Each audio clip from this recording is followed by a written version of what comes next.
but also generationally, white people have like the highest amount in the middle class bracket, at least. So they have an ability to develop generational wealth and pass it on easier than a black person. For my parents. Why is that? Because they have how many parents in the home? Not necessarily two parents, because I have two parents, but I didn't have generational wealth. All right, welcome back, everybody. Good to have you here. So what you are about to watch is a UCLA student going head-to-head with an interviewer who comes in with some very loaded questions about race education and what it actually means to grow up black in America. She is calm, she is prepared, and she does not back down once. And the interviewer, he keeps pushing, keeps challenging, and at certain points genuinely does not see what is coming. Stay with this one all the way through because the conversation builds and the moments toward the end hit completely different once you have heard everything leading up to them. Also, I want to know where in the world you are watching this from right now. Drop your city or your country down in the comments. I always love seeing how far this reaches, and it genuinely means a lot to see you all showing up from different places. All right, let us get into it.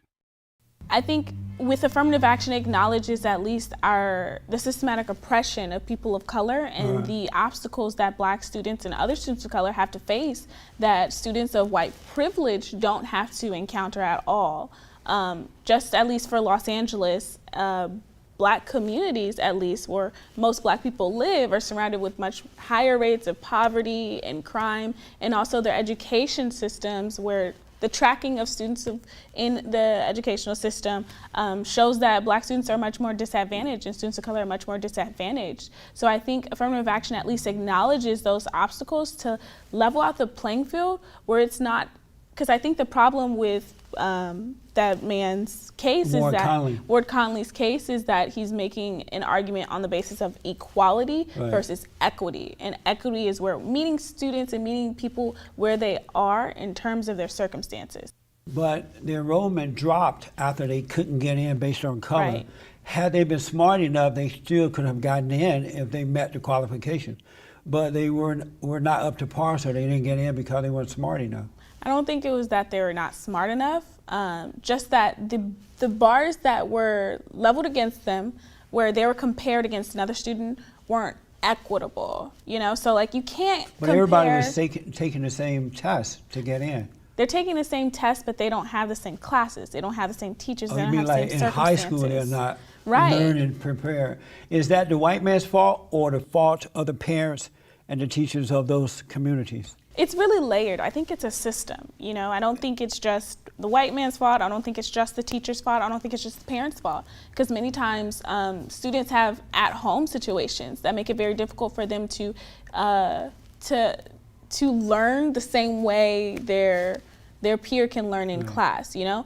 And the system that we have, the educational system we have, ignores that, you know? And I don't think it doesn't make it an equitable playing field for all students to make it at least advantageous for all of them in the classroom. And when you say the situations, mean in those community, the kids are born out of wedlock, the men are nowhere around, the parents are on welfare, and so the kids don't have the same opportunity. For the white person, if they're at least white students at my high school, if they were on heroin, they would be going through a drug abuse clinic, could come out very soon and then have time to enter college. But at least for this student over here whose mother is being criminalized for her addiction, it's not the same case in terms of how we deal with it. And I think that the culture we create as well impacts the community condition. If those black kids had a father and mother in the home, as the white kids have, they would be able to recover faster too and get back on track again, right? The black kids. They might. So why not deal with that? Demand that the parents be responsible for their children rather than blaming white people for the lack of character, the lack of responsibility in the black community. Well, that's a good point. I think we should blame the system itself. The system. But how can you blame the system for irresponsible parenting? I don't want to call it irresponsible parenting because I see it more as a system that removes these people out of the homes. A lot of times, for black people at least, since we've been in here, we haven't had the same opportunities or at least the access to these opportunities. So that creates a certain culture of not valuing at least higher education, just creating a system of money, just creating a system to ensure that we can eat, that your family members can get by throughout the day. This is the moment where the entire argument about equal opportunity completely falls apart, because when the interviewer tried to use the same test logic as proof that everyone had a fair shot, she didn't flinch. She came back with something that stopped that argument cold. She said they're taking the same test, but they don't have the same classes. They don't have the same teachers. And that right there is something people need to sit with for a second. You have to understand what that actually means. Imagine two runners in a race. One trained on a professional track with a coach, proper nutrition, and recovery time. The other trained on a broken sidewalk, alone, after working a part-time job. You put them on the same track on race day and call it fair? That is exactly what the same test argument ignores every single time it gets brought up. And here is what people don't realize about the affirmative action debate. It was never about lowering the bar. It was about acknowledging that the bar itself was never equally accessible. She explained it perfectly using equity versus equality. Equality says everyone gets the same thing. Equity says everyone gets what they actually need to reach the same starting point. Those are two completely different ideas, and mixing them up is how this debate gets distorted constantly. But the moment that really hit different was when she brought up the drug addiction comparison. She pointed out that a white student dealing with heroin addiction could go through a drug clinic, recover, and still make it to college. But a black student whose mother is being criminalized for the same addiction faces a completely different outcome. Same problem, completely different system response. And that is not a parenting failure. That is a policy failure. Here is the historical context that makes this even heavier. Studies going back decades have consistently shown that drug enforcement policies were applied at drastically different rates across communities, even when usage rates were similar across racial groups. This was documented through congressional hearings, academic research, and journalism going back to the 1970s and 1980s. So when she made that point, she wasn't just making an opinion. She was describing something that has been on record for a long time. The interviewer kept trying to redirect toward personal responsibility in parenting. And look, personal responsibility matters. Nobody is saying it doesn't. But you cannot separate individual choices from the environment those choices are made in. When the environment itself is stacked against you from the start, calling it an individual failure is intellectually dishonest. And when there's an influx of at least drugs in the community, and more policing of the community, it creates a system to remove people outside the home. And so with being in African American studies, I also learned about the prison industrial complex and how the increase in imprisonment didn't match the increase in crime rates. And you know why that is, right? Because of Nixon and other presidents who had their initiatives to do their war on crime and war on drugs. Because blacks can't afford to get an attorney. Private attorneys that is to also a part of them. it. That's also a part of it. And so when they commit the crime, they have to go and ask the government for a lawyer. Right. And this lawyer has 800 people on his list. And they're always encouraged to just plea bargain. Right. Which is always an issue. So they have to, and they subject themselves to losing some part of their rights as U.S. citizens just to get out of jail. Or it's But if they didn't commit the crime, they wouldn't have to deal with any of that. Well, sometimes a lot of them don't commit the crimes. No. Which is interesting. Yeah. No. Yeah. You were raised by your father and mother? I was. And so you had a better chance in life growing up because you had two parents who provided for you. I did, yeah. But isn't that the right and the best way to go rather than all this other stuff? I don't necessarily agree. People can still be just as successful. I definitely do think I was more privileged to have both parents in the home. So you're white privileged then? Not necessarily. You just like the white woman. Not, you had not everything. At all. Not What's at the difference? all. The white girl next to you had a father, mother in the private school, right? And she's white privileged. Isn't that right? Yeah. So you're a black girl with a father and mother in the same classroom, sitting right next to the white girl with the privilege. So you had it too. So what we mean when we say white privilege is not necessarily about what resources they have, but it's also a generational connection. And also a physical connection. Like a white woman doesn't have to deal with the experiences of worrying if her skin color will ever impact her being able to get a job, being able to, the attention she'll get on the street from police, things of that nature.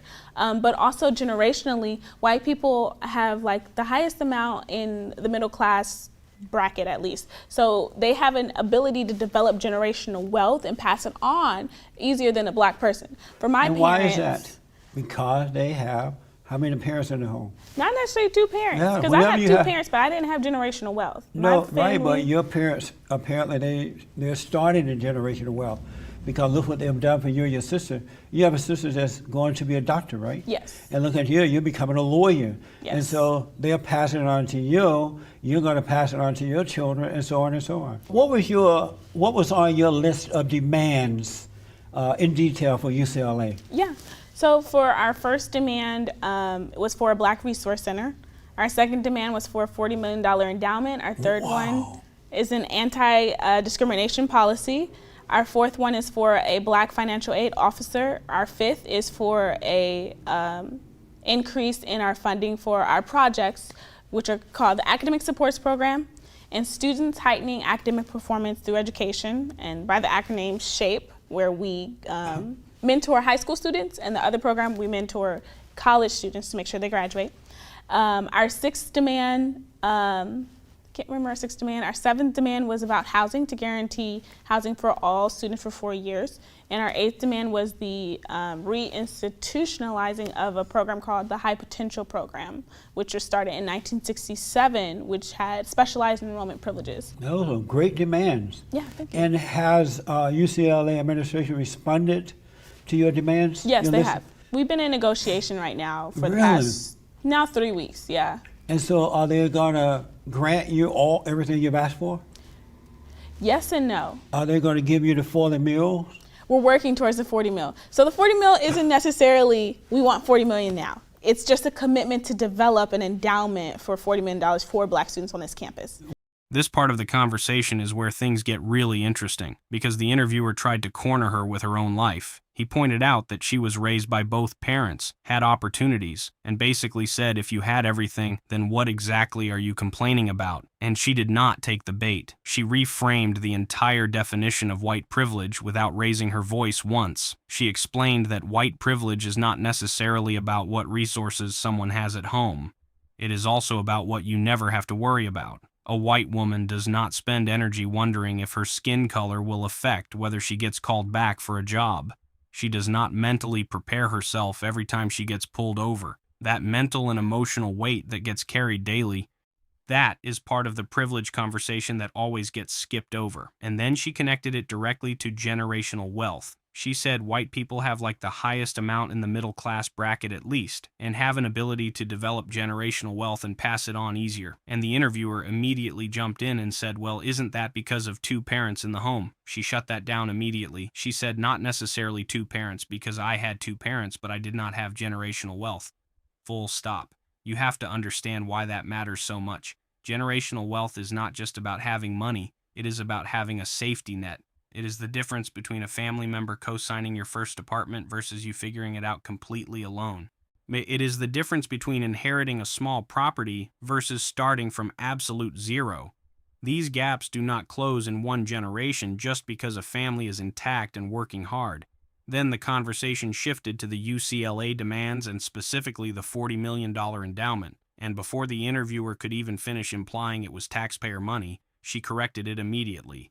She said it does not have to come from taxpayer money and laid out a clear donor-based fundraising strategy, clean, factual, no drama. The assumption was wrong, and she said so directly. What I find genuinely compelling about how she handles this entire conversation is the composure. She is not yelling. She is not emotional in a reactive way. She is just informed. And that combination of calm delivery plus solid argument is what makes this conversation worth paying attention to, even looking back at it now. Wow, and does that come from the taxpayers? It doesn't have to come from taxpayer money, but it's actually coming from, because you're trying to connect it. It doesn't have to come necessarily from taxpayer money, but UCLA gets a lot of donations. So it's not, and that's our approach to it, is identifying our donors and building up a donation base and creating an entire campaign for Black students on campus. So it won't come a cent from taxpayer money. What I don't understand, and I'm glad you're here to help me, if Black kids are so unhappy at white schools, why don't they just go to Black schools and be happy, and that way you can have every day without white folks? Why not just go to Black schools? Because you're going to someone else's home and say, hey, let me in because I'm black, and then change the rules because I'm black. I want to be here, but I don't want to live with you. I don't want to play with you. I don't want to talk to you, but I want $50 million of your money. Why not just go to a black school and avoid all that? Well, the black school itself, most HBCUs also depend upon white people, or at least generational wealth from white people. Why not depend upon the folks who graduate, the blacks who graduate from those schools? You mean for, oh, I think because, again, black people, it's harder for us to amass that level of wealth to be able to support Oprah HBCUs. can support one school by herself. Can. Bill Cosby, a whole lot of folks got money. This is true. Why don't you guys demand that you don't want to go to a white school because you can't get along with these people? We want to go to a black school, so why don't you demand that Oprah and black people with money support the black university? And then that way you can be happy. Well, it's a little difficult, I see. For us as students, a lot of us have very different interests. And at least for me, UCLA has an amazing African American Studies department that I've truly flourished in. And I've really loved all the people I've been able to work with. But also people are joined towards that aspect of learning to engage with their white counterparts. Well, they're not. They're attacking. They're not engaging. Not necessarily. I don't agree. No, they're yelling and they want a day. What do you think about this school, this university, where the black student wanted a day without white people, and everybody left but one white liberal professor who stayed, and now they're demanding that he is fired. What do you think about that? I find that really interesting, but if anything, I see it's an aspect to create a similar environment that black people have probably felt in. So they want every white person to leave so they can create a black environment? I think that's interesting. I don't. Do you approve of that? You think they should do something like that? I necessarily don't approve. Oh, you don't? I have to look into the reasons for it, the purpose of it. But so you see that as being it, crazy, right? Not necessarily crazy, because I haven't heard everything of why. I want to at least know why. I mean, that's the whole idea of one day without white folks. That's a crazy idea. Because black people have been complaining that they have been segregated, discriminated against, and now they want to do the same thing to others that they have been complaining about. And this is where the interviewer goes in a completely different direction. He basically said, if black students are so unhappy at predominantly white universities, why not just go to a black school? And look, on the surface, that sounds like a simple question. But think about what that argument is actually doing. It is telling people who are advocating for inclusion and equal access to just go somewhere else instead. And she handled it without getting rattled. She pointed out that most HBCUs also depend on external funding and that black Americans have historically been blocked from accumulating the kind of generational wealth needed to fully self-fund those institutions independently. The interviewer then brought up wealthy black celebrities as a counter, and she acknowledged it. She did not dismiss it. But she also explained that individual wealth and institutional endowments are two completely different conversations. Here's what I think people miss about this part. The question of why not just go to a black school carries an assumption that the goal is separation, but the actual goal that was being described throughout this entire conversation is access. Access to resources, access to quality departments, access to networks that open doors professionally. Telling someone to leave instead of fixing the door is not a solution. Now, the interviewer ended with the university story about students wanting a day without white people and one professor who stayed getting pushed out. And I want to be careful here because that situation is genuinely complicated.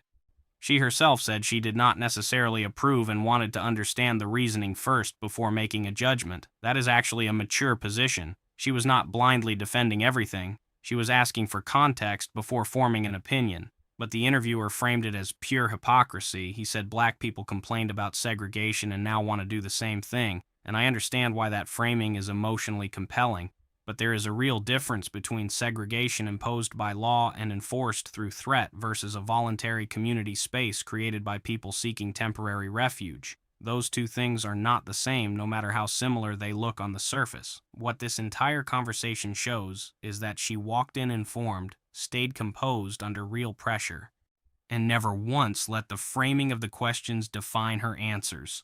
Looking back at this exchange, that is what makes it still worth watching and still worth talking about. So what do you guys think of this? Leave your thoughts down in the comments. Please like and subscribe, and I will see you in the next video.